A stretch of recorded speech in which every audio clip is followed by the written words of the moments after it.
Pobladores del municipio del sur del departamento de Copán, específicamente de Cucuyagua, han interpelado a los diputados del departamento de Copán en cabildo abierto, solicitándoles de inmediato la aprobación de un decreto en el Congreso para que posteriormente sea publicado en la Gaceta después de la firma correspondiente de la Presidenta de la República para realizar un préstamo en la banca privada y poder construir un proyecto de agua potable valorado en 25 millones de lempiras. De lo contrario, se van a tomar la carretera internacional CA4 en Cucuyagua de Copán. Escuchemos al alcalde municipal y al señor Víctor Hugo Romero refiriéndose a esta situación. Decirle de que el pueblo está convencido y están decididos a tomarse las calles, y nuestro deber como alcalde y como funcionario público de este municipio, como representante del pueblo, es acompañar al pueblo, y nosotros donde esté el pueblo ahí vamos a estar. Esta es una decisión que ha tomado el pueblo. Si en mes 15 días no hay respuesta, van a la CA4. Es una decisión tomada unánimemente por todo el pueblo, por todo el casco urbano. Son más de 2.000 beneficiarios los que han tomado esta decisión, y yo creo que esto pues no hay necesidad. Yo sé que no vamos a llegar a eso.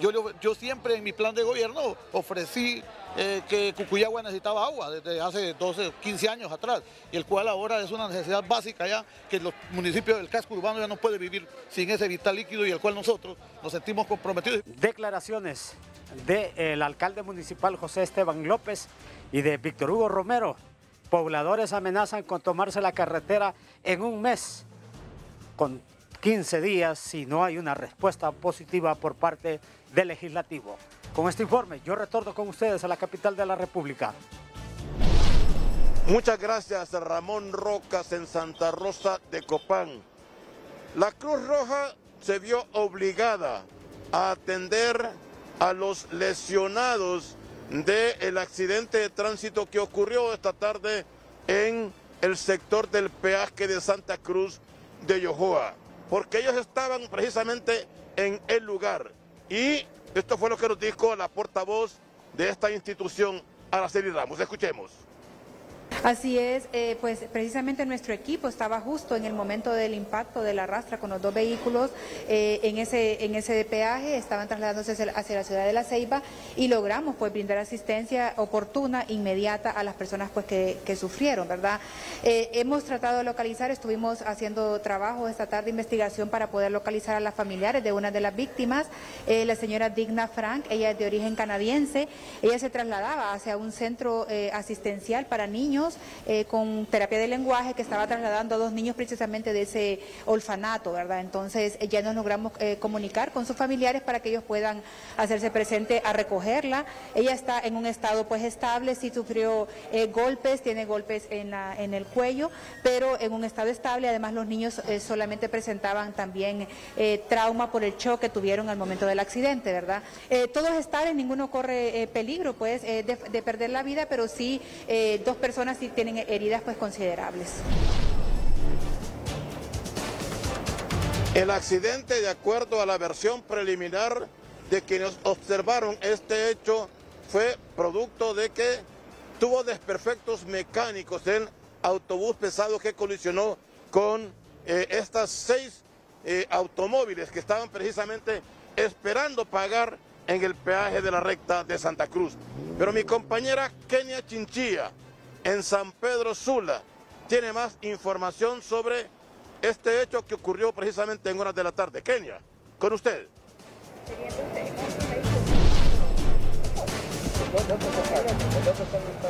Muchas gracias y muy buenas noches, Ricardo. Benedict, en Tegucigalpa es así, tenemos más información, ya que el informe del Cuerpo de Bomberos de Santa Cruz de Yojoa efectivamente afirmó que se trataba de un desperfecto mecánico en esta rastra, y lo que provocaría esa triple colisión que dejó como resultado lamentablemente 6 personas heridas. 2 personas de esas heridas han llegado al hospital Mario Catarino Rivas en un estado de salud delicado. O veamos qué nos dice el doctor William Miranda del hospital Mario Catarino Rivas.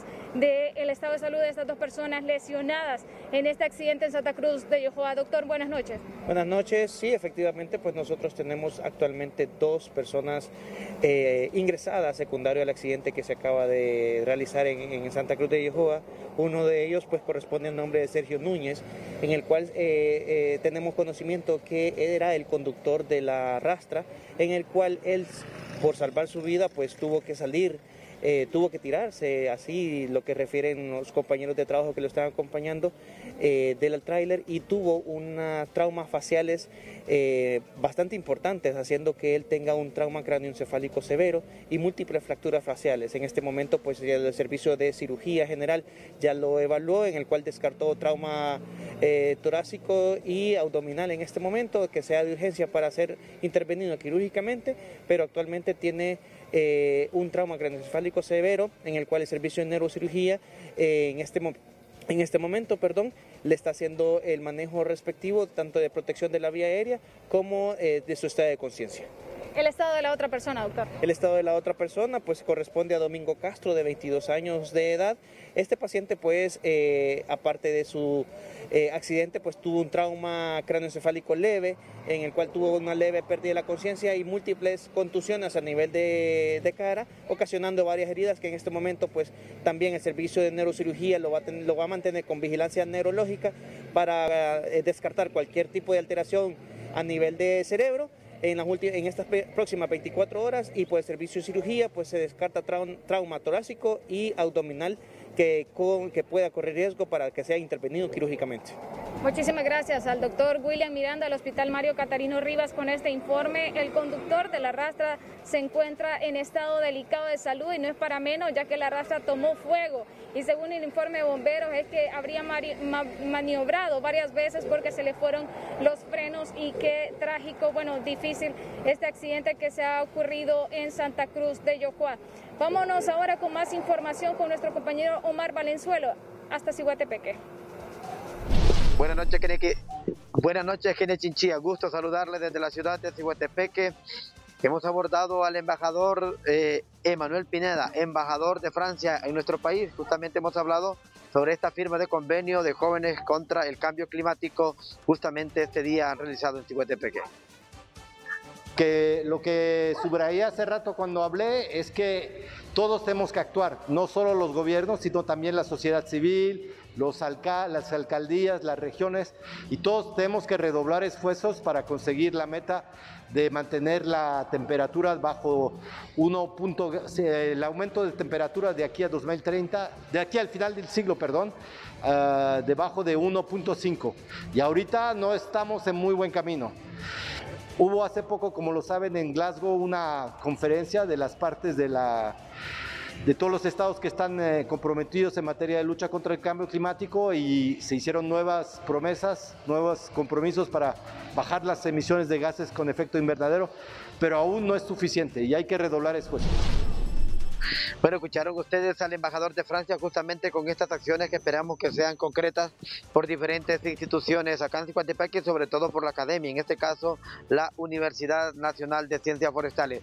Informarle también relacionado con accidentes, justamente a esta hora se reporta accidente en el municipio de Taulabé, aproximadamente en el kilómetro 141, donde hasta este momento mantenemos en desarrollo esta información para posteriormente brindarles más detalles sobre este accidente justamente en la carretera internacional CA5. Justamente desde la ciudad de Ciguatepeque vamos a una pausa comercial, no los cambien.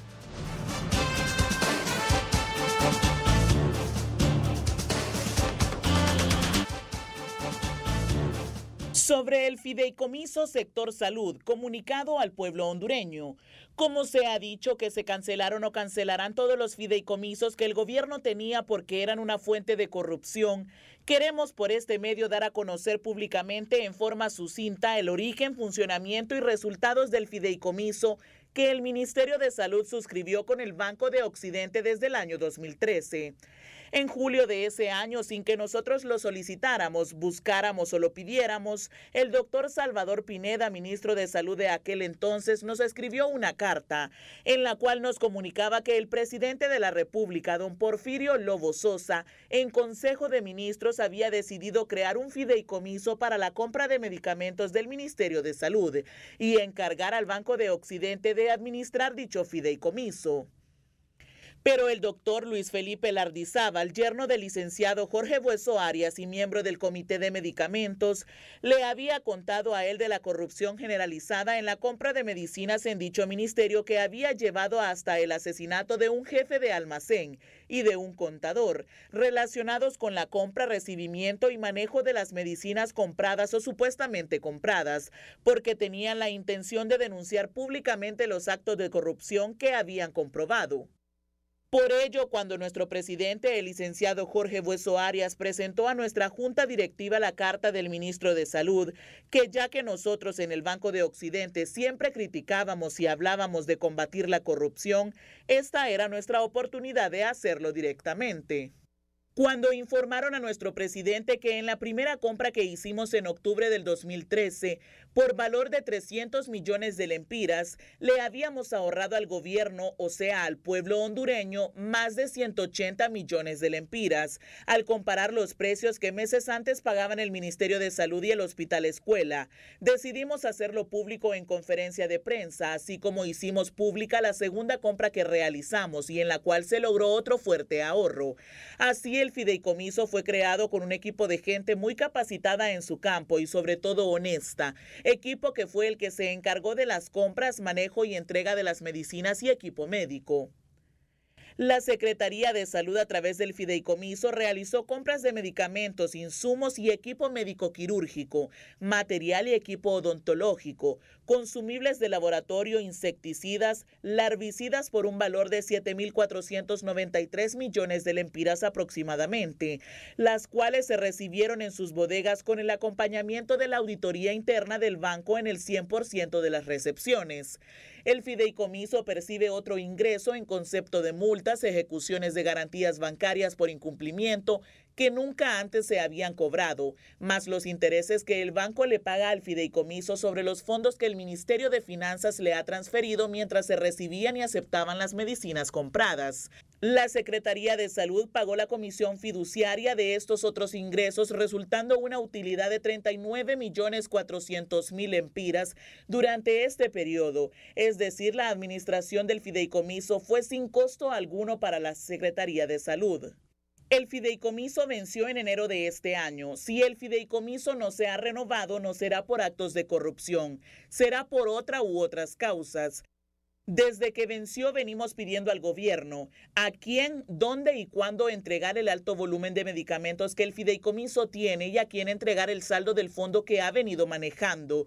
Nuevamente hoy pedimos públicamente al gobierno que nos dé dichas instrucciones cuanto antes, pero antes del 30 de este mes. Este fue un comunicado de Banco de Occidente sobre el fideicomiso Sector Salud al pueblo hondureño.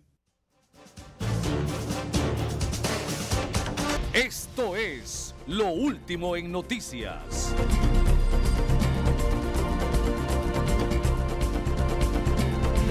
Esto es Lo Último en Noticias.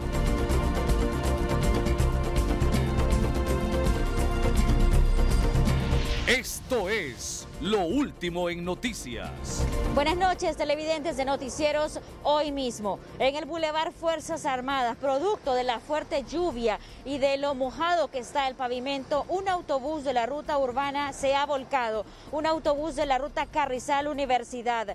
4 personas resultaron lesionadas en este accidente vial en el Boulevard Fuerzas Armadas a inmediaciones de la colonia 21 de febrero. Hay un congestionamiento en este sector, en el carril que conduce hacia la zona del Carrizal, debido a que allí en ese carril se dio este incidente. El bus quedó entre la calle y la mediana, totalmente destruido, vidrios quebrados y demás. El conductor resultó lesionado, fue trasladado hacia un hospital, así como 3 pasajeros más que se conducían en esta unidad. Es lo que ha pasado esta noche aquí en el Boulevard Fuerzas Armadas.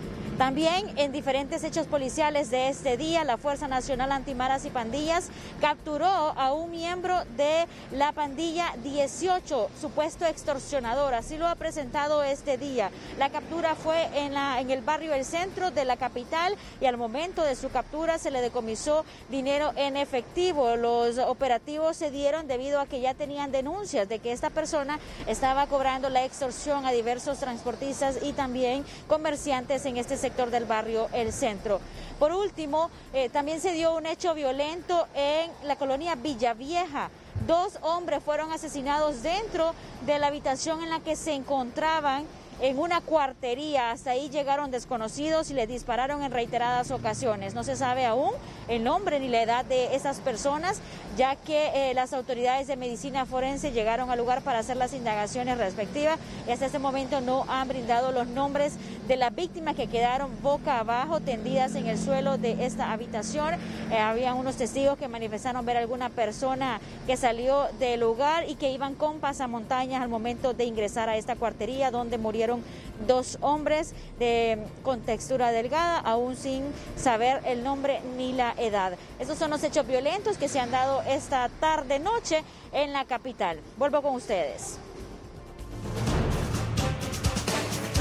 Positiva es presentada gracias a Óptica Popular, la mejor óptica de Honduras.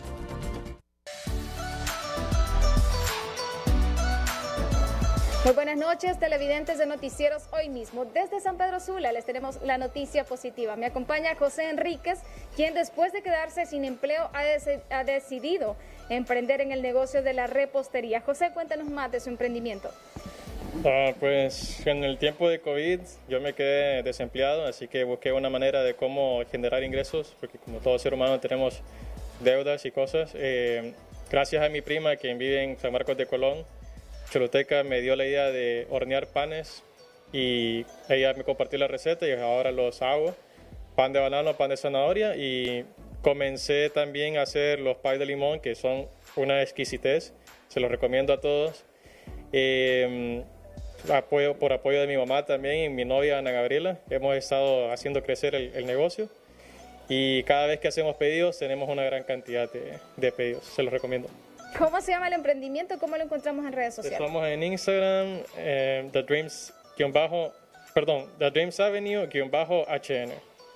¿Y tiene algún número de WhatsApp para llamarlo? Sí, claro, es 3337-3681.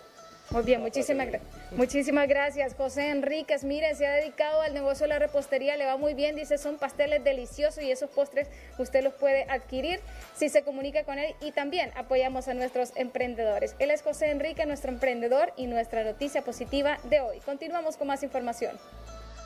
La noticia positiva fue presentada gracias a Óptica Popular, la mejor óptica de Honduras.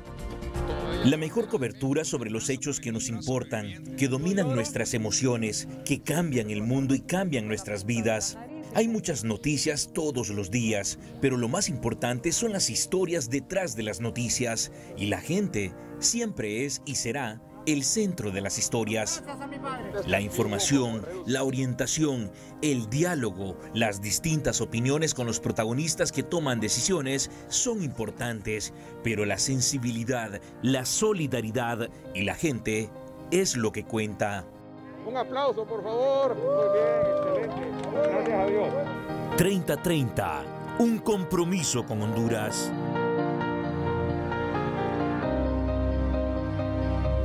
Y estos son titulares de otras noticias importantes de hoy. Por aire y tierra son buscados los que ayer emboscaron y mataron a 3 policías en Colón, departamento declarado en estado de excepción.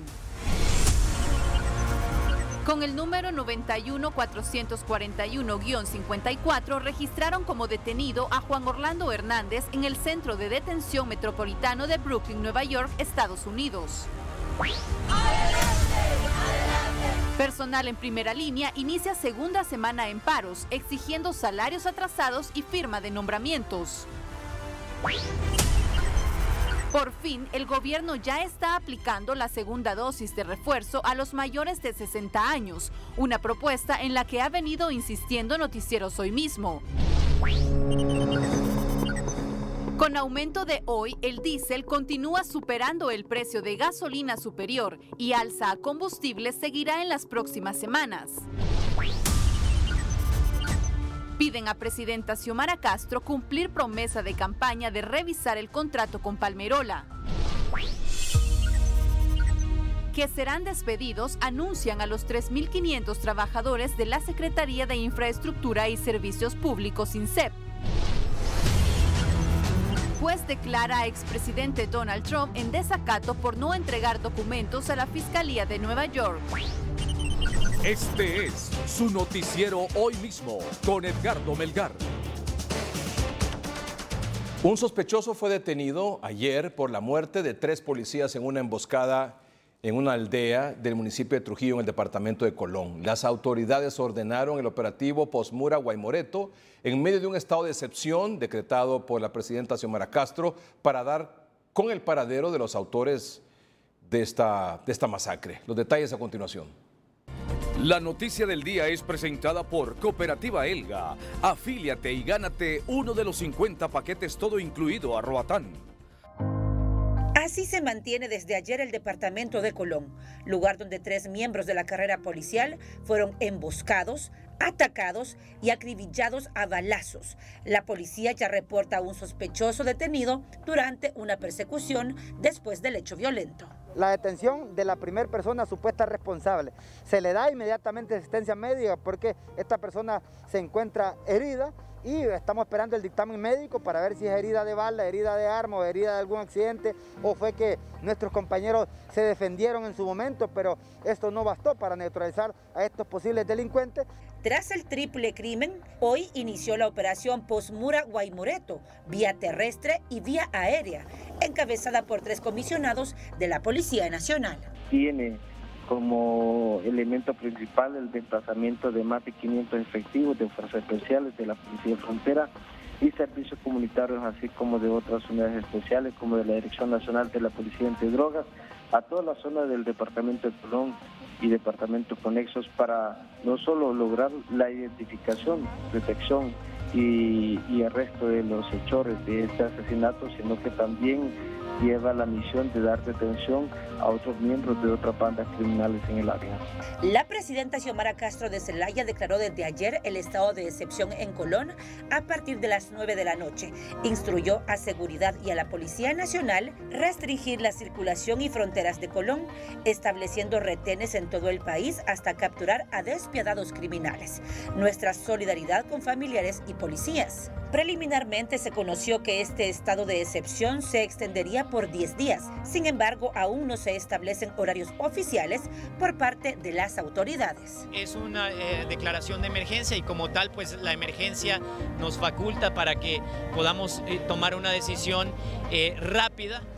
Recordemos que es un decreto que entró en vigencia a partir de las 9 de la noche de anoche y que será publicado el día de hoy en la Gaceta, pero que además debe ser ratificado por el Congreso. Asimismo, la Secretaría de Seguridad ofreció una recompensa para quienes den información sobre los responsables de este acto violento. Hemos autorizado una recompensa de $500,000 de lempiras para toda información que nos ayude a capturar a los hechores. Las autoridades ubicaron un vehículo Toyota Tacoma que se presume fue utilizado para perpetrar la emboscada. Es una respuesta de grupos criminales del sector,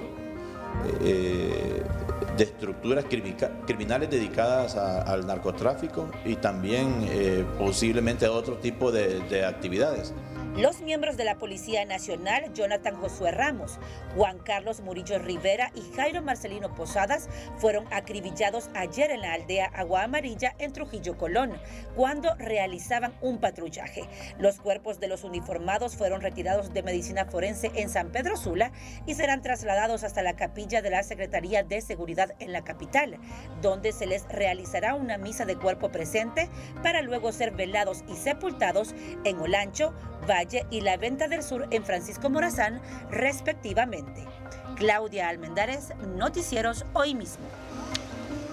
Vamos ahora con Kenia Chinchilla a San Pedro Sula. Kenia, finalmente, ¿cuál ha sido la decisión de las autoridades de la Secretaría de Seguridad con respecto al velatorio y a las honras fúnebres, por supuesto, de estos 3 agentes de policía acribillados a balazos ayer al mediodía en una aldea del municipio de Trujillo, en el departamento de Colón. Buenas noches, Kenia.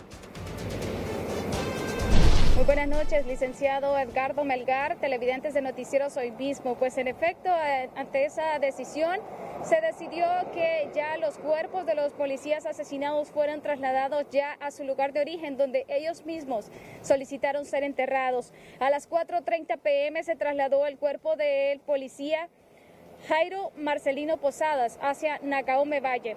A las 5:40 se realizó el traslado del agente de policía Juan Carlos Murillo Olivera hasta Salamao Lancho.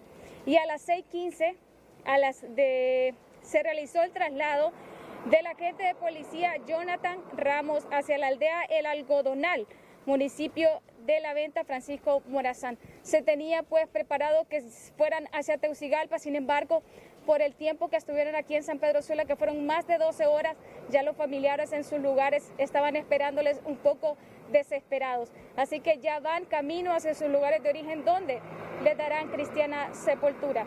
Este es el informe, licenciado Edgardo Melgar, desde San Pedro Sula. Yo retorno a estudios. La noticia del día fue presentada por Cooperativa Elga. Afíliate y gánate uno de los 50 paquetes todo incluido a Roatán. Gracias, Kenia Chinchilla. El personal de salud en primera línea inició hoy la segunda semana en paro de labores, exigiendo el pago de 4 meses de salario atrasados y sus nombramientos. ¡Adelante! ¡Adelante! ¡Que la lucha es constante! La falta de pago de 4 meses de salario tiene desesperado al personal de primera línea en el Hospital María. Nuestras medidas de presión son estas.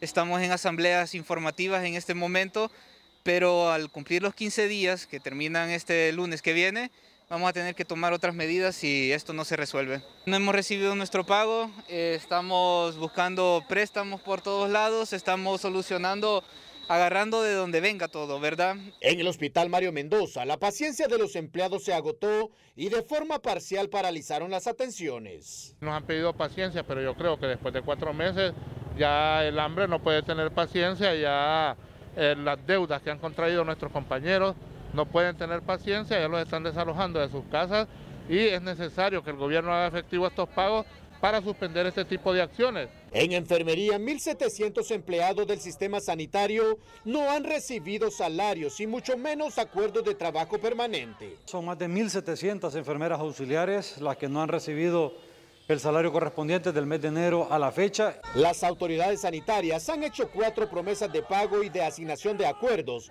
y ninguna se ha cumplido. Que se cumpla lo que ya se nos ha prometido, que es el pago de nuestro salario, entrega de los nombramientos, los cuales se comenzaron a tramitar hace mucho tiempo, se han estado revisando ya por varios meses, ya llevamos 3 meses prácticamente, y pues que se nos haga entrega de nuestro salario, el cual ya no ganamos trabajando en primera línea. Mientras los médicos advierten medidas de presión más fuertes, el secretario de Salud anunció que espera que esta semana se acredite el salario y se asignen los acuerdos al personal. Olman Ucles, Noticieros, Hoy Mismo.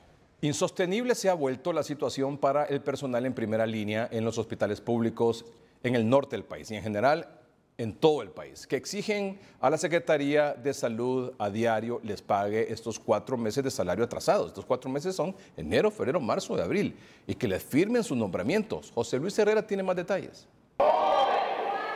Inicia una nueva semana y las asambleas informativas por los médicos continúan en el Hospital Leonardo Martínez y el Mario Catarino Rivas, quienes exigen se les pague los 4 meses de salarios atrasados. Porque no solo médicos son los que se les está dando el salario, también hay personal de apoyo, hay enfermeras, hay personas de aseo. Imagínense, nadie puede sobrevivir sin sus 4 meses de salario. Así que esperamos que el ministro cumpla y esperamos también que se le dé celeridad a los nombramientos.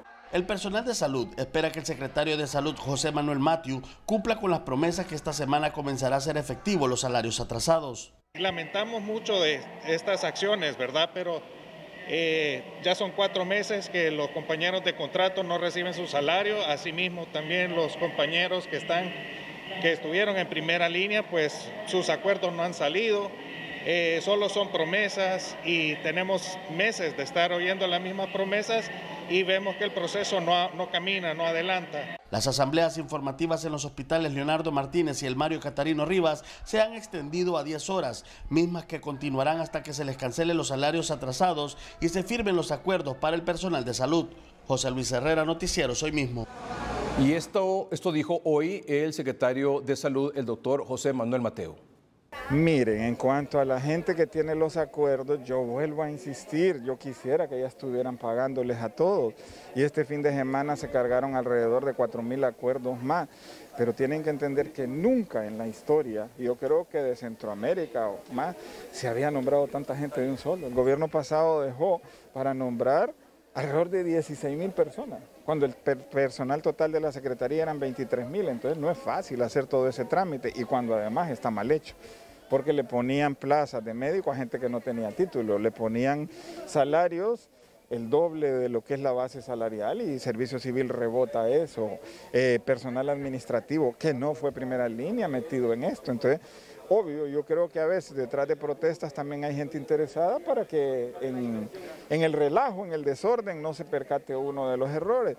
Se está tratando de corregir eso y nos ha quitado mucho tiempo. Mire, si yo también dije que no me pagaran por mientras no les salía los sueldos a ellos, por solidaridad, yo lo entiendo, así de claro. A mí me duele mucho, hijo, se lo digo de corazón. Mire, me mandan mensajes y yo los entiendo, donde dice que los están sacando de sus casas, donde no tienen para dar la comida, lo entiendo. Y el personal está trabajando lo más que puede en eso. Nadie ha dado orden de atrasarle acuerdo a nadie, no se está buscando un color político, simplemente se lo merece que se lo den. Y en eso se está trabajando a diario y hasta se trabajó en Semana Santa. Bueno, el asunto es que la falta de pago de salarios de estos 4 meses que le deben al personal de salud y también la falta de cumplimiento de otorgarles sus nombramientos, ¿qué les prometieron? ¿Qué los aprobaron en el Congreso Nacional de 2020? Eso fue en junio, julio de 2020. Y tuvieron esos 6 meses de 2020, tuvieron todo 2021 y no resolvieron ese problema. Y ahora, evidentemente, es una situación heredada que ahora se está viendo cómo resolver. Y evidentemente hay que hacer un esfuerzo por resolverlo porque es una situación insostenible que ha obligado al personal de primera línea a estar en estas circunstancias. Pero el problema es que usted sabe que le pasa factura a los pacientes en hospitales, por ejemplo, que encuentran portones cerrados, no hay atención en algunos lados. Laboratorios que están paralizados, citas que tienen que ser reprogramadas, gente que viene del interior del país por sus citas, a buscar medicamento y que no están atendiendo. O sea, no es solo el tema de la protesta, también es el asunto de los pacientes, pero es desde todo punto de vista la lucha del personal de salud es absolutamente válida, es justa y se debe buscar lo más pronto posible. Hemos estado insistiendo. Junto con las distintas organizaciones que representan al personal de salud, una salida lo más pronto posible, porque ya días estamos con esto, ya días nos están diciendo que lo van a resolver. El otro día el ministro de Salud le mandó una nota al Colegio Médico reclamándoles que no han nombrado su representante para revisar los nombramientos de los médicos. Ahí hay un asunto también, el Colegio Médico reclama y el ministro les contesta, ay, ¿por qué no han nombrado ustedes su representante para ir a revisar eso? Lo que hizo el TORAS, por ejemplo, es nombrar una comisión con el aval del Colegio Médico para ir allá, junto con el personal de la Secretaría de Salud que está revisando los nombramientos, pero para revisar el personal médico del tórax. Y el resto. Y el resto. Aquí están los detalles. En el Instituto Nacional del Diabético, la atención fue a medias y causó enojo y hasta desesperación a los pacientes. He venido 2 veces y a nadie pagando taxi, yo no miro.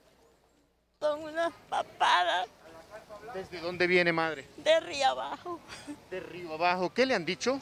Que no me van a atender. Y yo tengo cita. Y están los papeles. ¿Por qué le dijeron que no la van a atender? Porque dicen que no hay doctores. Los pacientes del Hospital Mario Mendoza, que en su mayoría recorren largas distancias, no fueron atendidos en consulta externa y tampoco recibieron medicamentos. Tengo a Choluteca, pero yo vengo de Aldea Las Marías.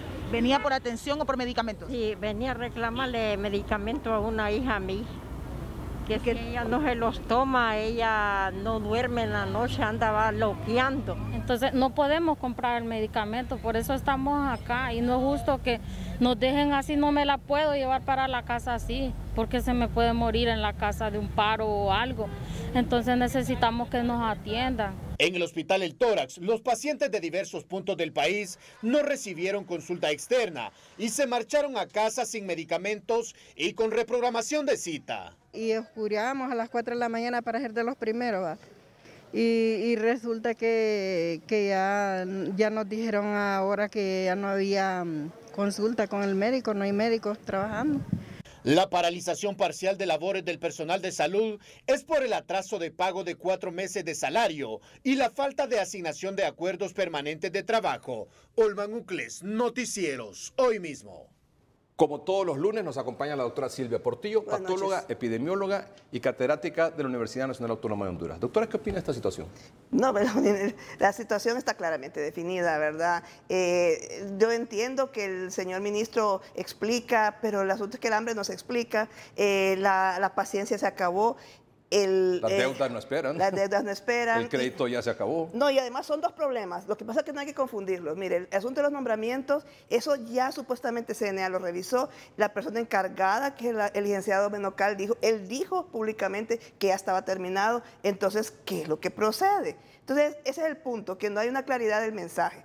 Y yo creo que es importante que por paz interior y también por bolsillo se aclare esto ya, ¿verdad? Cuando dice que se aclare esto ya, ¿a qué se refiere? ¿A los nombramientos o al pago? A las dos cosas. O sea, si el nombramiento, para mí el nombramiento es lo que supuestamente está más claro, porque todo el mundo dice que ya lo revisaron, pero no llegan al hospital. O sea, claramente no se ha dicho, usted tiene, usted no tiene, esto hay que corregirlo, volvamos. Y lo del pago, pues es que usualmente, y todo el mundo lo sabe, se tarda unos 3 meses en dar pago.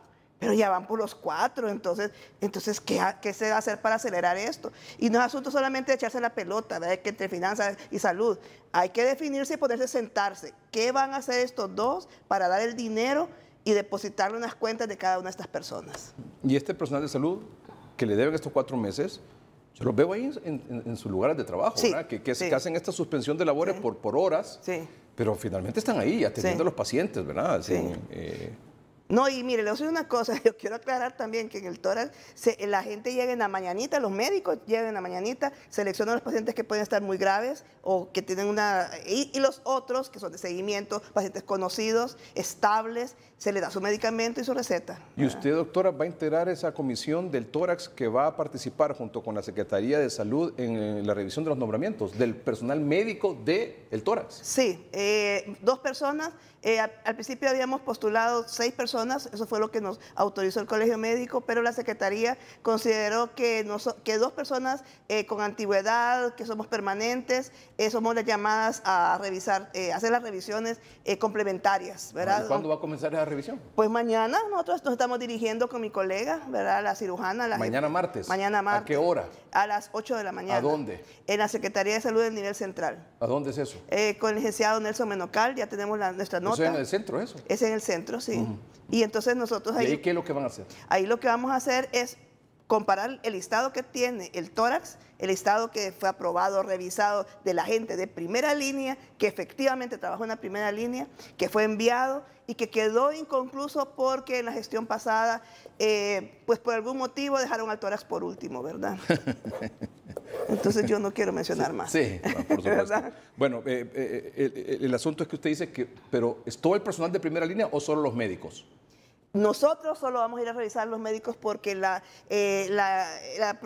queja del señor ministro fue que el colegio médico era el que no estaba apoyando. Nosotros conocemos de que hay otros gremios que sí se han apersonado a revisar su gremio, ¿verdad? Los microbiólogos, los técnicos de laboratorio, los técnicos, así. Entonces faltaban los médicos, entonces nosotros nos vamos a hacer presentes como miembros de la Asociación de Médicos del Instituto Nacional del Tórax. Pero usted va a ir a velar por los médicos del tórax. Sí. Sí. Para que les den su nombramiento. Sí. ¿Cuántos son? Son 76, 75, 76. Hay una persona que tenemos que verificar ahí. ¿Y por qué el colegio médico no hace eso con el resto de médicos del resto de hospitales? Pues la verdad es que nosotros desconocemos los motivos por los cuales el colegio no asumió ese rol, porque era público que todos podían llegar a... No sabemos, pero nosotros entonces decidimos, ya que el ministro se quejó, que nosotros entonces íbamos a ofrecer nuestros buenos oficios y decidieron que solo iban a aceptar 2 personas y ya estamos nombradas. Vamos mañana. ¿Será que entonces el resto de hospitales tienen que nombrar un representante para que vayan a hacer lo propio con su personal? Pues sí, puede ser así, coordinado con cada... hay un delegado por cada departamento, ¿verdad?, de ciudad, qué sé yo. Entonces podrían pedirle al colegio que nosotros recibimos una nota en la que el colegio avala nuestra presencia y aprueba que nosotros seamos los que hagamos esa revisión. Pues el colmo fuera, ¿verdad? Ya que ellos si el colegio médico no nombra a sus representantes, como lo dijo el ministro de Salud, por lo menos que les apruebe que vayan ustedes, ¿verdad? Por el tórax, ¿verdad? Sí. El colmo fuera. No, mire, la otra cosa es que... Es que el asunto es que hay que salir de esto, doctora. Sí. No tiene que haber una excusa, o sea, no hay que permitirle a la autoridad que tengan una excusa para no resolver esto. Exactamente. Y no estoy diciendo que sea una excusa porque que estén buscando excusas para no hacerlo. Lo que estoy diciendo es que si se invita a participar, pues hay que ir y buscar la manera cómo contribuir para resolver el problema. No, y ahora, pero si no se participa... Y nosotros realmente estamos apostando por nuestra credibilidad. Claro. Porque nosotros, miren, el tórax es pequeñito y conocemos toda la gente que estuvo trabajando, ¿verdad? Y sabemos que esa lista, yo en lo personal, yo sé que esa lista fue revisada muchísimas veces por la directora y se verificó que esa gente es la que estuvo en primera línea. Está hablando de los médicos. De los médicos. 76. Sí. Y bueno, perdón, yo solo quiero aclarar, esto ya es una parte mía, que la directora revisó personalmente muchísimas veces todo el personal que está en esas listas para esos acuerdos. O sea, en el tórax nadie se coló por ningún motivo que no fuera primera línea o antigüedad que estuvo en primera línea. Entonces nosotros lo que pasa es que lo nuestro es los médicos, porque como le digo, ya sabemos que hay microbiólogos, que los microbiólogos revisan y así, pero nosotros vamos por los médicos porque también no conocemos los médicos de otros lados, ¿verdad? No, por supuesto, usted va por los médicos del tórax y el resto del personal del tórax va con su gremio, enfermeras auxiliares y enfermeros auxiliares, enfermeras profesionales, enfermeros profesionales, lo que nosotros queremos, etcétera. Cada gremio tiene que defender a su personal. Mire, licenciado, pero la pregunta, estos 76 médicos, ¿usted cree que esto, es decir, por los que van ustedes a lograr ese nombramiento, cree que ahí está evidenciado, está claro, ahí no hay vuelta de hoja para que les den su nombramiento? Sí, lo que pasa es que sí se ha detectado que hubo errores del número de puesto que fue enviado malo desde la Secretaría de Salud, desde el Servicio Civil. Entonces hay que corregirlo, pero lo que nosotros queremos, licenciado, yo lo quiero dejar bien claro, es acelerar el proceso. O sea, no entendemos por qué si ya detectaron errores, que el CNA ya revisó, que el licenciado Menocal dice que él ya revisó, ¿por qué no han enviado todavía al tórax para las correcciones y por qué todavía no han enviado los acuerdos si estos ya se estableció quién está correcto y quién no? Y la otra cosa es, nosotros queremos personalmente establecer cuáles son los reparos que pueden haber para que a esa gente que sí estuvo en primera línea no se le dé su acuerdo. Y estos 76 médicos a quienes el tórax va a ir a defender para que le den su nombramiento, le den su acuerdo, ¿en cuánto tiempo lo resuelve usted? Pues depende, nosotros pensamos que eso intensamente lo podemos hacer en 1 o 2 días porque ya está todo revisado. O sea, si comienza mañana martes a las 8 de la mañana, usted dice por tarde en 48 horas, con la colega nos vamos a repartir. El jueves a las 8 de la mañana tiene resuelto eso. Sí. Debería. ¿Y esos 76 médicos le están pagando? ¿Le están pagando? No, pero es que ese es otro... No, correcto, sí, sabemos que ese es otro tema, pero ya usted dice que en 48 horas usted resuelve eso del tórax. Ahora, del personal médico del tórax. Pero, ¿y el pago de ellos? Ese es un problema que ahí donde yo no entiendo. ¿Por qué? Porque en el sistema de salud, ya me he quejado aquí antes, siempre ha sido histórico que uno tiene que esperar 3 meses. Pero nada más 3 meses. Y después de esos 3 meses ya empiezan a pagarle. Entonces, no sé por qué en este caso, esas planillas yo sé que fueron elaboradas, yo sé que fueron enviadas, entonces no entiendo cuál es el problema en esta ocasión. Pues lo que han dicho desde el inicio es que no hay dinero. Bueno, pero el asunto está en que también dijeron que sí había quedado dinero presupuestado. O sea, nadie empieza a contratar si no hay una estructura con dinero para pagarle a esa persona. O sea, una estructura que se va a programar y que se va a pagar después. ¿Ya regresamos con usted, doctor? Sí, está bien. Muy bien. Especialistas piden a la presidenta Xiomara Castro revisar el contrato de Palmerola, tal y como se prometió en campaña política, porque aún continúa siendo más caro volar o salir del país por la terminal de Palmerola versus el aeropuerto Vida Morales en San Pedro Sula.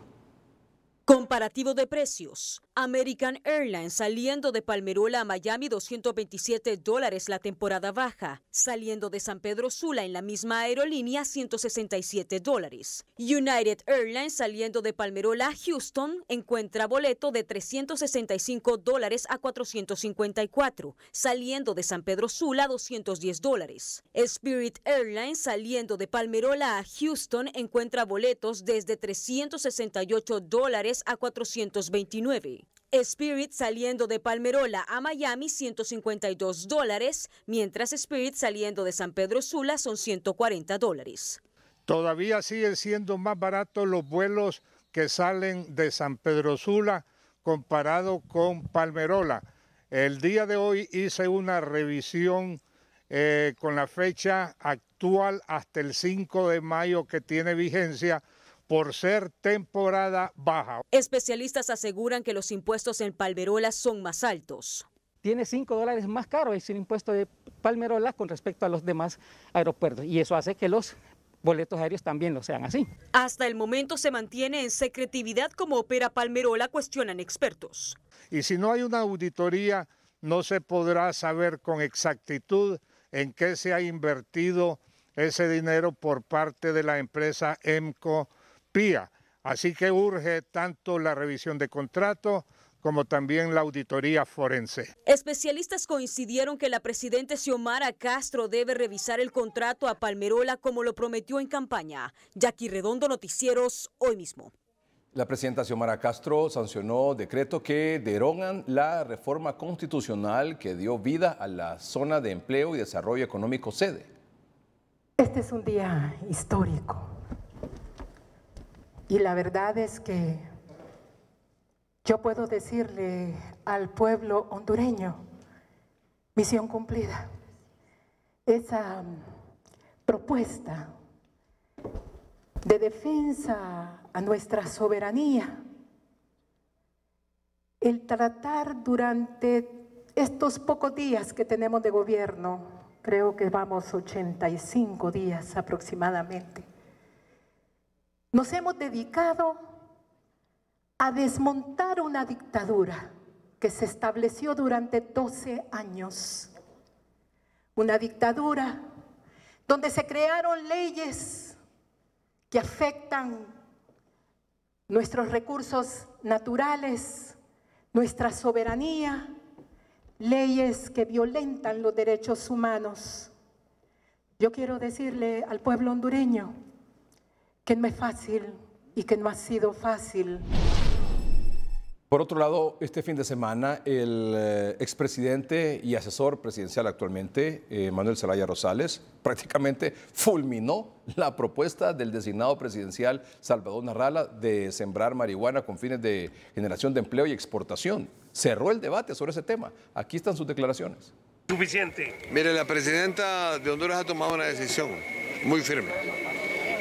Se va a combatir el tráfico de drogas y se va a combatir también el consumo de la droga en el país. En ese sentido, si hay tráfico de drogas, entonces habrán narcotraficantes. Y si hay droga, entonces hay consumidores. En todas las drogas, no es en una sola droga, en todas las drogas. En este sentido, no apoyamos tampoco esta idea de que se empiecen a sembrar drogas como alguien lo ha propuesto. En zozobra, unos 3.500 empleados del Instituto de Infraestructura y Servicios Públicos INSET, porque aseguran que en las próximas horas serán despedidos por las actuales autoridades. En pequeños grupos e individual se denota la tristeza y preocupación del personal de INSET, porque aseguran que tienen las horas contadas en la institución. El personal no se tiene que mantener así en zozobra, ¿va? Es mejor que los llamen y de un solo los digan, aquí está su despido, ¿va? Aunque hasta el momento no tienen alguna notificación por escrita sobre el despido de personal, aseguran que circula una nota donde las actuales autoridades están solicitando a varias entidades financieras que den un reporte de las deudas que tienen los empleados. Uy, hermano, esto es una masacre laboral, la verdad, porque créanme que de aquí subsistimos nosotros, nuestras familias. Imagínense que nosotros pues tenemos deudas también con bancos, cooperativas y somos empleados que nos presentamos a trabajar a nuestras labores. En Consejo de Ministros se aprobó un PCM donde desaparece INSEP y se crea la Secretaría de Infraestructura y Transporte. Y con eso que se han sacado ahorita de que con ese PCR de 50, sí nos está perjudicando como empleados, porque ahí directamente nos están despidiendo a todos sin poder poner una demanda. Y entonces sí, en verdad nos perjudica porque ustedes saben que nosotros de aquí de nuestro trabajo dependen varias familias. Actualmente INSEP tiene más de 3.500 empleados a nivel nacional y según las autoridades actuales, con 1.500 trabajadores funcionaría la nueva institución. Flavio Pavón, Noticieros, Hoy Mismo. Las bases del Partido Salvador de Honduras, PSH, aquí en la capital, protestaron hoy frente a Casa Presidencial exigiendo que les den empleo. Si ya se ha hablado en otras ocasiones con ellos, nos han dicho que sí, pero con ese sí pueden pasar estos 4 años de gobierno y la gente va a seguir emigrando a otros países porque el país no ofrece oportunidades de empleo. Empleados de Hondutel protestaron en reclamo al retraso de 3 meses de salario y exigiendo una asignación de al menos 200 millones de lempiras para cubrir planillas. Son 3 meses de pago ya que se nos adeudan. En Hondutel estamos en calamidad doméstica. Ya los empleados no hallamos cómo venir o llegar a nuestro punto de trabajo. Bueno, somos 2.200 trabajadores a nivel nacional y se nos adeudan 3 meses. Póngale que la planilla es de 48 millones, entonces en esos 3 meses son aproximadamente casi los 200 millones de lempiras que adeudan con todos los colaterales. La petición que le hicimos al gobierno, que la planteamos por escrito, es para allá, porque el hambre, nuestros hijos no aguantan, el hambre tampoco espera, entonces esperamos que esa petición que hicimos sea resuelta. Son 500 millones, que es la deuda más o menos que deben de las otras empresas y que esperamos que sean cobradas y devueltas a Hondutel para que podamos estabilizarnos mientras se le da chance para el proyecto que trae nuestra presidenta.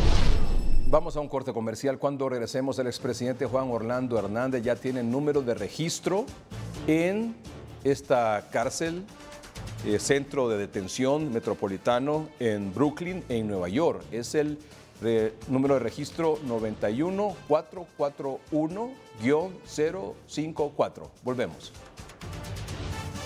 La mejor cobertura sobre los hechos que nos importan, que dominan nuestras emociones, que cambian el mundo y cambian nuestras vidas. Hay muchas noticias todos los días, pero lo más importante son las historias detrás de las noticias. Y la gente siempre es y será el centro de las historias. La información, la orientación, el diálogo, las distintas opiniones con los protagonistas que toman decisiones son importantes, pero la sensibilidad, la solidaridad y la gente es lo que cuenta. Un aplauso, por favor. Muy bien, excelente. Gracias a Dios. 30-30, un compromiso con Honduras.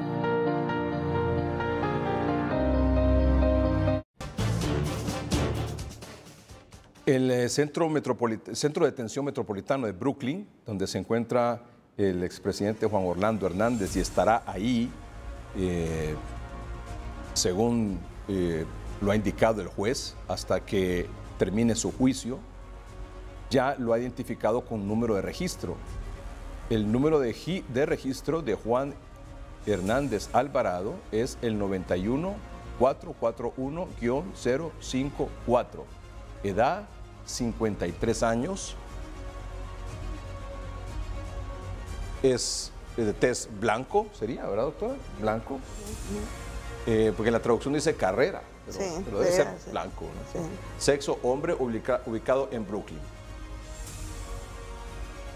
Sería como raza, ¿verdad? Raza. O a menos que se refiere a algún corredor o alguna cosa. No, creo que es raza. Es raza. Es raza, sí, es raza.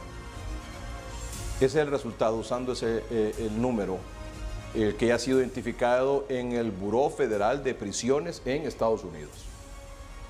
A propósito, ayer en el programa 30-30 tuvimos una interesante conversación con un ex agente de la DEA, que se llama Mike Vigil. Bueno, además de que fue agente de la DEA, fue jefe de operaciones internacionales de la DEA y conoce a Honduras como la palma de su mano. Y obviamente las actividades relacionadas con ese asunto aquí en el país.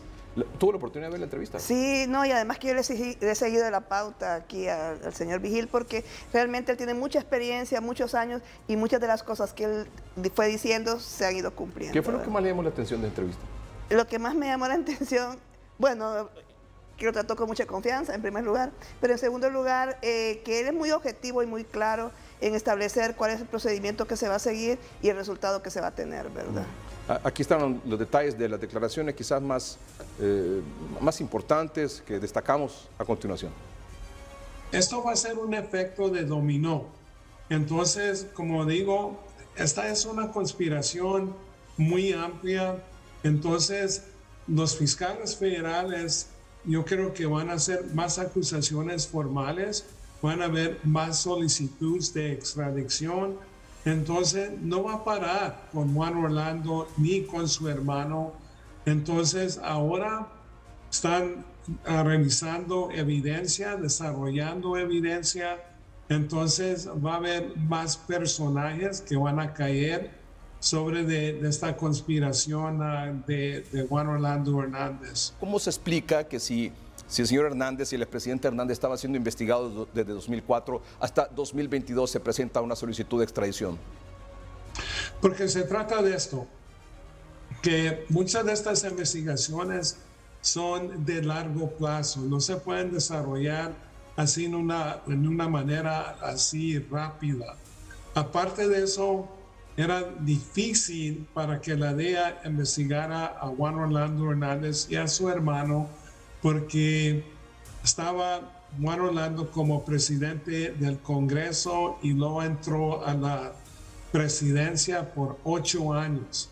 Entonces, poquito a poquito se fueron desarrollando las evidencias, y los fiscales federales aquí en los Estados Unidos son supremamente conservadores. Si la evidencia no es sólida, entonces jamás van a hacer una acusación formal, y lo menos con un exmandatario, un mandatario.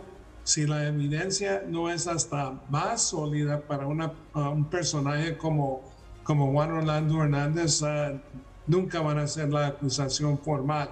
Entonces, con la acusación que están haciendo, las 3 acusaciones, te garantizo que son súper fuertes. Este mismo documento de acusación de Estados Unidos contra el expresidente Hernández refiere y señala de fraude electoral en 2013, en 2017. Pero en ambas elecciones, el gobierno de Estados Unidos apoyó ese proceso apoyó el triunfo del expresidente Hernández en esas elecciones, en 2013 y en 2017. ¿Cómo se explica usted eso? Y ahora dicen que esas elecciones fueron fraudulentas, que incluso se sobornó a autoridades electorales. Y Estados Unidos al final, el Estados Unidos al final avaló ambos resultados. Para mí fue un error del gobierno de los Estados Unidos de decir que apoyaban esa elección de Juan Orlando Hernández, porque ya se sabía que había vínculos con el narcotráfico. No había suficientes evidencias para acusarlo formalmente, y posiblemente por esa razón siguiendo apoyándolo hasta que no hubiera las evidencias contundentes para hacer esa acusación.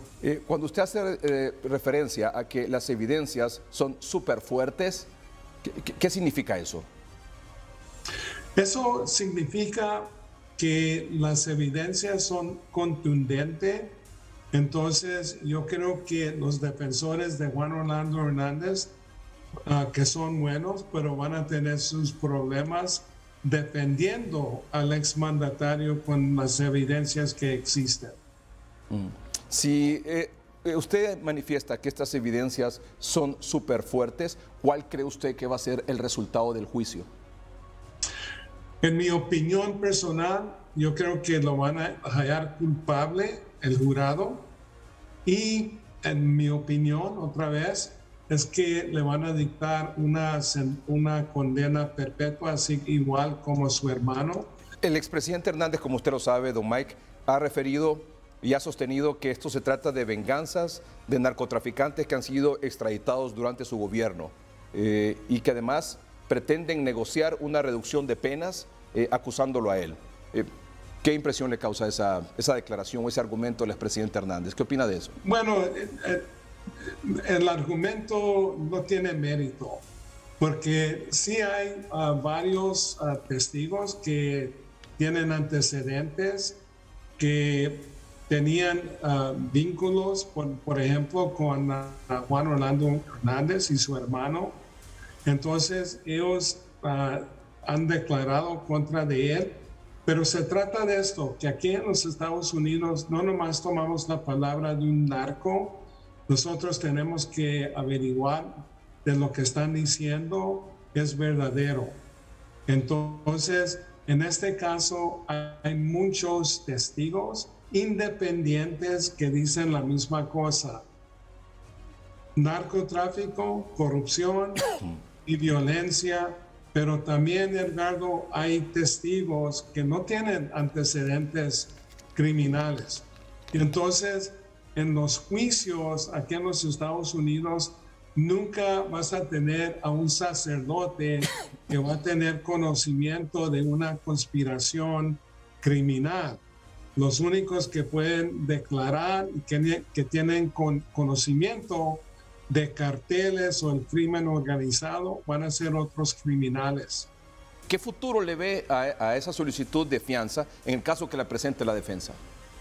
Sí, Edgardo, los defensores dijeron que posiblemente el 10 de mayo iban a solicitar que le dieran libertad bajo fianza, pero como ha dicho anteriormente, el juez no lo va a hacer, porque Juan Orlando no tiene vínculos con los Estados Unidos, entonces, y aparte de eso, pues tiene bastantes recursos para poder darse la fuga, entonces el juez no creo que le va a dar libertad bajo fianza. Usted me decía hace unos minutos que en esa audiencia del 10 de mayo, el juez va a decidir si hay suficientes evidencias como para ir a juicio.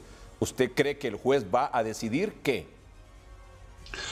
Va a decidir que sí van a ir a juicio, porque los fiscales de Nueva York tienen bastante experiencia en estos casos de narcotráfico, conspiraciones así muy complejas. Entonces, la evidencia no va a ser débil. Entonces, yo creo que el juez va a decir, ok, si hay suficientes evidencias, y entonces va a poner la fecha exacta cuándo va a comenzar el juicio. El juicio, Edgardo, yo creo que las evidencias del gobierno para presentarlas va a durar más o menos unas cuantas semanas. No sé qué evidencia va a presentar la defensa, pero yo creo que no va a ser mucho. Si esa audiencia es el 10 de mayo, ¿usted cree que ese juicio estaría comenzando, vamos a ver, junio, julio, por agosto tal vez? Posiblemente, pero hay excepciones. Muchas veces los defensores van a decir, mira, hay mucha evidencia, no tenemos suficiente tiempo para revisarla, entonces vamos a necesitar un mes, 2 meses más, o los fiscales pueden decir si ha desarrollado más evidencia que necesitamos de analizar, entonces necesitamos, por ejemplo, un mes o lo que ellos pueden solicitar, pero eso va a ser la decisión del juez. Y una vez que comience el juicio, ¿cuánto tiempo cree usted que dure? Yo creo que menos de un mes. Don Mike, le agradezco mucho que haya aceptado esta conversación. Edgardo, eres amigo, siempre a la orden. Botellas y latas de cerveza fueron encontradas dentro del vehículo donde murieron Juan Ramón García Martínez y José Franklin Reyes, y donde resultó lesionado Elmer Ricardo Galeano al salir volando por el exceso de velocidad e impactar violentamente contra un árbol en el Boulevard del Este en San Pedro Sula. Alarmadas defensoras de mujeres en San Pedro Sula por los 80 feminicidios que se han registrado en lo que va del año en todo el país, por lo que piden se investigue y se capture a los hechores de estos crímenes contra mujeres. Hoy fueron abiertas 2 nuevas oficinas de atención al público del Registro Nacional de las Personas en San Pedro Sula, con una inversión de 4.5 millones de lempiras, que servirá para despejar el edificio principal y donde se podrá solicitar partidas de nacimiento, la nueva tarjeta de identidad, entre otros trámites legales. Representantes de sociedad civil en San Pedro Sula esperan que haya transparencia en la selección de los nuevos magistrados de la Corte Suprema de Justicia. José Luis Herrera, Noticiero Hoy Mismo. Fíjate que la doctora dice, cuidar a los más vulnerables contra el COVID-19. ¿Por qué hoy nos está diciendo eso? Porque, mire, hay que estar bien enfocados y estaba leyendo y viendo lo que está pasando en el país con respecto a la vacunación y no encuentro todavía la celeridad que es necesaria para cubrir a todos los niños, para cubrir a sus familias, tal como lo hemos sugerido y como se podría hacer. Y porque entonces, ¿qué es lo que en el mundo se está diciendo? Hablamos de Shanghái. Miren, hay que olvidarse de eso. Lo que hay en el mundo seguro es que los más vulnerables por edades, o sea, el factor de riesgo más importante es la edad. En este caso, en este momento, con Omicron, el niño que tiene menos de 5 años es sumamente vulnerable. ¿Por qué? Porque no puede ser vacunado. Y el mayor de 60 años, ¿por qué es muy vulnerable? ¿Y por qué hay que vacunarlo? Porque es el que tiene las comorbilidades propias de las personas que se van deteriorando y porque su inmunidad no es tan efectiva como una persona más joven y entonces hay que vacunarlo con la segunda dosis de refuerzo, o sea, la 4ª dosis. Entonces, yo lo que quería esencialmente esta noche, licenciado, es que su teleaudiencia entienda que no hay que complicarse la vida, no hay que estar buscando excusas, no hay que buscar peros. Hay padres de familia que están vacunando a sus niños y no se vacunan ellos. Estamos en el mismo problema. También la otra cosa es que hay que entender que culturalmente nosotros tenemos una gran ventaja. Yo he estado estudiando cómo de pronto los estudios de mortalidad los hacen en asilos de ancianos. Y aquí nosotros tenemos nuestros ancianos en nuestras casas. Y eso puede ser de alguna manera una protección contra la burbuja. Entonces yo aquí ponía que las vacunas, ¿verdad? Realmente lo que hay que saber, hay mucha gente que anda preguntando, y yo me pongo la tercera, yo me pongo la segunda. Usted tiene que tener un esquema completo de vacunación, de acuerdo a su edad y de acuerdo a la vacuna que se ha puesto. Y todas pueden ser refuerzo de Pfizer, que es lo que está ofertando el país. No dude en ponerse la Pfizer, aunque usted se haya puesto antes AstraZeneca, aunque se haya puesto Moderna antes, aunque se haya puesto otra marca, Johnson, una dosis equivalía a 2. Entonces usted después se pone la otra del refuerzo y la siguiente con Pfizer y le va a ir muy bien. Ya se probó que esas combinaciones de ARN con ADN son muy buenas. Entonces, por favor, no tenga miedo y vacúnese. Proteja a su núcleo familiar, proteja a sus niños, envíelos a las escuelas, proteja a sus ancianos. ¿El esquema completo es de? El esquema completo es de tener 2 vacunas. ¿Verdad? 2 vacunas. 2 dosis. 2 dosis, sí, la primera y la segunda. Ese es el esquema completo. En el caso de los niños de 5 a 11 años, no se ha establecido que reciban refuerzo. Entonces tiene su esquema completo con 2 dosis. De ahí, de 12 en adelante, hasta los 59 años, entonces van a tener 2 dosis de esquema completo y luego una tercera como refuerzo. Ya se ha visto como primer refuerzo. Como primer refuerzo. Ya se ha visto que antes de los 60 todavía se considera que hay buena protección, pero tenemos que llegar a esa tercera dosis, a ese primer refuerzo. Y las personas arriba de 60 años, todas tienen que tener 2 refuerzos. El esquema completo de 2 dosis, un primer refuerzo y un segundo refuerzo 4 meses después de que se aplicó el tercero. Algunas personas mayores de 60 años me dicen, mire, yo tengo temor por las reacciones que pueda tener al aplicarme esta 4ª dosis o segunda dosis de refuerzo. Sí. ¿Qué le dice usted? Mire, por favor, le suplico que recuerde, cuando se vaya a poner una vacuna y piense en los efectos adversos, solo le sugiero que piense que no hay ningún efecto adverso de la vacuna, por muy incómodo que pueda parecer, que sea similar a estar en una unidad de cuidados intensivos o recibiendo alto flujo de oxígeno. O sea, y las secuelas de COVID, aún en los leves, pueden ser muy serias, ¿va? Long COVID, etcétera. Entonces, que no haya esa excusa. La incomodidad de ponerse una vacuna, esa ya la hemos sufrido con influenza o con otras vacunas y no pasa nada, se le pasan a usted en 2, 3 días y ya, y queda protegido. No llega a la UCI, no se muere, no se pone grave. Ese es el punto. Porque la 4ª dosis o segunda dosis de refuerzo para los mayores de 60 años y luego para los mayores de 50 años, porque en algún momento va a tener que ir bajando la edad, protege contra la hospitalización y protege contra la muerte. Sí. Y es importante que usted lo tenga claro. Sí. O sea, entre más dosis tenga usted, 3 dosis, 4 dosis, es decir, primer refuerzo, segundo refuerzo, eso lo protege a usted no de contagiarse. Sí. Lo que lo protege de contagio es la mascarilla, el distanciamiento, ya sabe usted.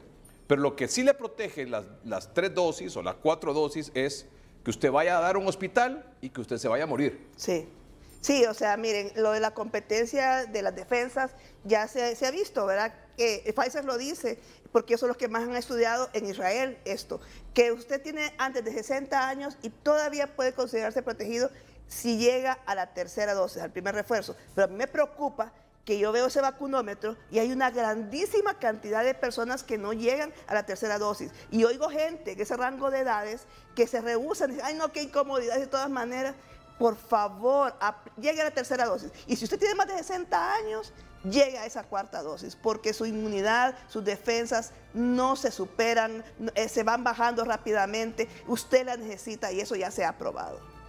Doctora, muchas gracias por su participación tan genial como siempre, todos los lunes aquí en el noticiero y a veces los martes también. A veces los martes también. Gracias, doctora Silvia Portillo, patóloga y epidemióloga, catedrática universitaria, por estar con nosotros esta noche, como todos los lunes. Gracias a ustedes por su atención. Buenas noches y que estén bien. Buenas noches.